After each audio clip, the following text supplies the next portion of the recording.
When's the last time exhaustion came up in your game? When's the last time it came up in your life? I'm Ben. I'm Max. And this is D&D Ideas.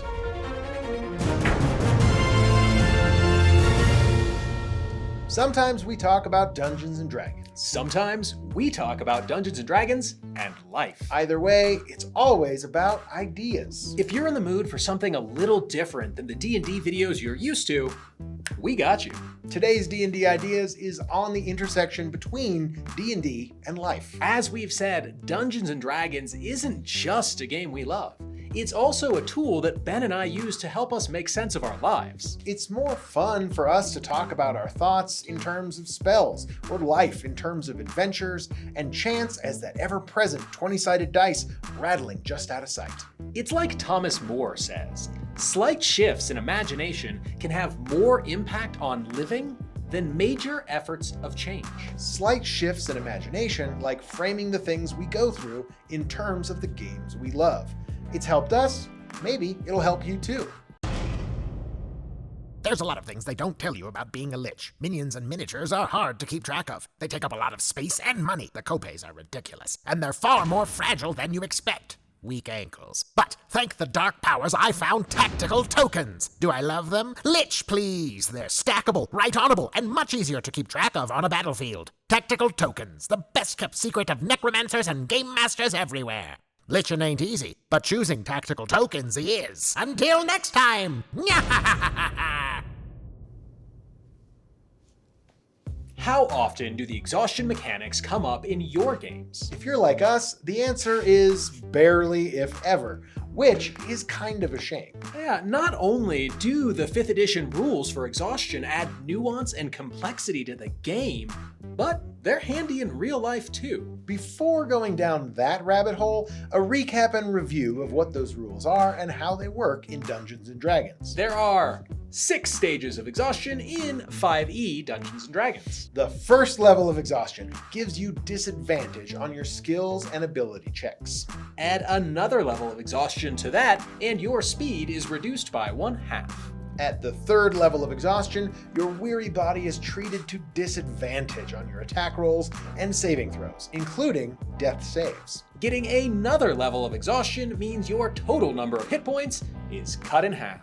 Notch another level on top of that, your speed becomes 0. Finally, at 6th level of exhaustion, you shuffle off this mortal coil. Also of note, the effects of each exhaustion level stack with others. Meaning, if you've managed to rack up 4 levels of exhaustion, your hit points and speed are both cut in half, and you've got disadvantage on damn near everything you roll except damage. It's a pretty gnarly mechanic, so in that case, maybe it's good it doesn't come up all that often in game. As 5th edition continues to grow, there are more and more monsters, spells, and class features that work with exhaustion. Berserker barbarians, when they come out of their frenzied rage, is a good example. The 6th level spell Tensor's Transformation, which causes the spellcaster to Hulk out. That's another. A quick search of the interwebs or D&D Beyond can give you a full list of the spells, monsters, and class features that provide those levels of exhaustion. But we're not about to cover those here. Nah, typically the place you'll confront exhaustion the most in your game is through role-playing and story. Prolonged fasting, starvation, and dehydration, that's good for a level of exhaustion, Holmes. As is pulling an all-nighter, aka going for more than 24 hours without a long rest. Intense feats of endurance too, like say your character's running or swimming for hours on end. Travel, an extra long day in the saddle, or on foot, that'll do it.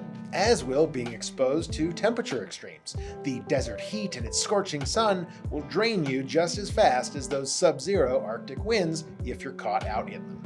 And here we come to one of the biggest reasons why these exhaustion mechanics don't come into play all that often. Tracking food and water, long journeys, yawn. These things are often just hand-waved by most DMs, and for fair enough reasons. Yeah, the less time I spend as a player counting rations and counting how much water I have, the more time I can spend killing monsters, finding treasure, and saving the day. Beef jerky, never leave home without it. Exhaustion mechanics did come up in a recent gameplay session of ours. I love-hate you, cursed staff. As did we all, if I remember. Staff notwithstanding, we found some magical bed warmers allowing us to sleep in our armor and not take a level of exhaustion. There's a rule in Xanathar's Guide to Everything about the ill effects of sleeping in medium and heavy armor. Doing so prevents recovery from a level of exhaustion. Having covered the causes of exhaustion in Dungeons & Dragons, let us conversate on convalescence. A long rest, provided you've had enough to eat and drink, cures one level of exhaustion. As does the 5th level spell available to bards, clerics, and druids, Greater Restoration. There's probably also a magic item or two that'll do it. Essentially, unless you or someone you know can cast Greater Restoration, or you've got some kind of magic item, that means you're stuck gaining one level of exhaustion back at a time.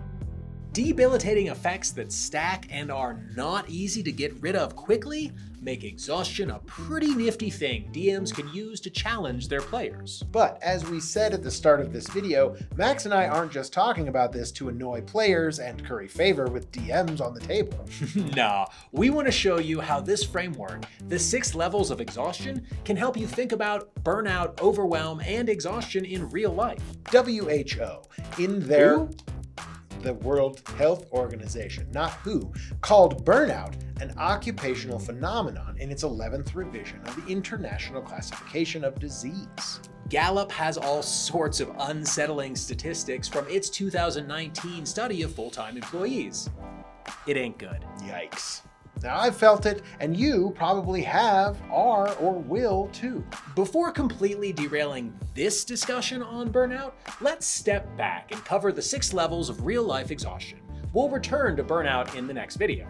For real-life exhaustion, we're going to go in reverse. Sometimes, as we'll see in the next D&D Ideas, working backwards works. Level 6 of real-life exhaustion is the same as level 6 in Dungeons & Dragons. You're dead. The 5th level of exhaustion is also the same. It's being so sick that your speed is reduced to 0 and you literally cannot get out of bed. In-game, exhaustion level 4 is when your total hit points are slashed in half. As total hit points isn't a metric we have the luxury of in real life, level 4 exhaustion is being sick. If level 4 is being sick, then it stands to reason that level 3 is getting sick. You know the feeling. It's the aches, pains, mental fog, low energy, etc. that you feel that day or two right before the illness truly takes hold. There's an emotional component to level 3 real-life exhaustion as well. You're on edge, ready to blow, or on the cusp of tears. It appears a little differently for each of us.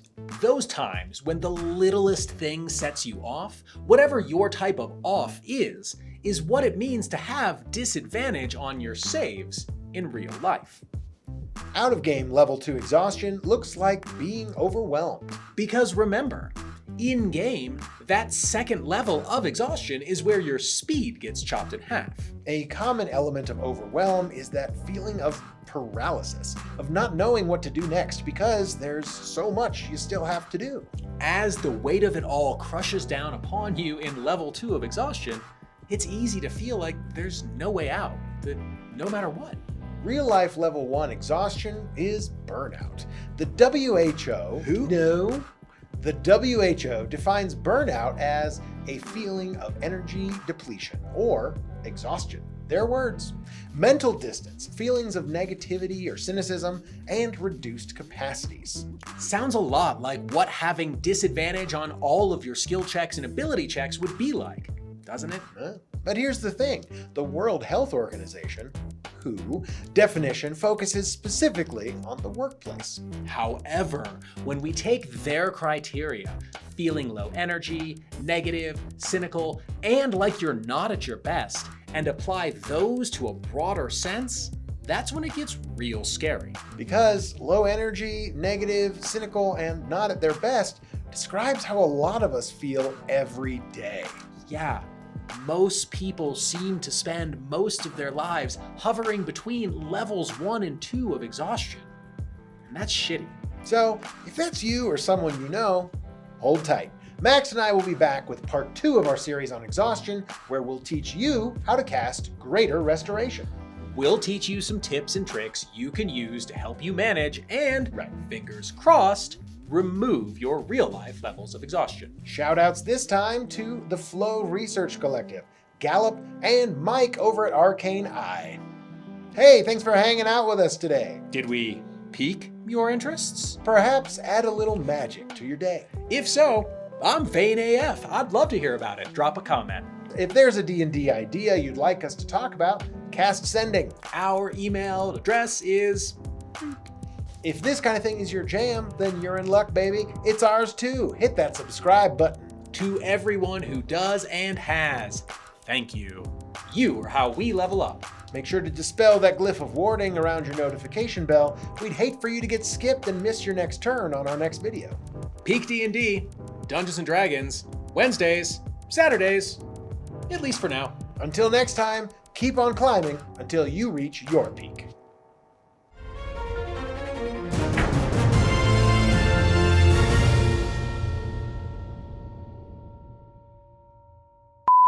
Answer the question. All right, there's no tomorrow. There's no yesterday. All we have is this moment. Matt Colville sits down. Everybody sits Everyone sits. Forget about end foam keyboard. Just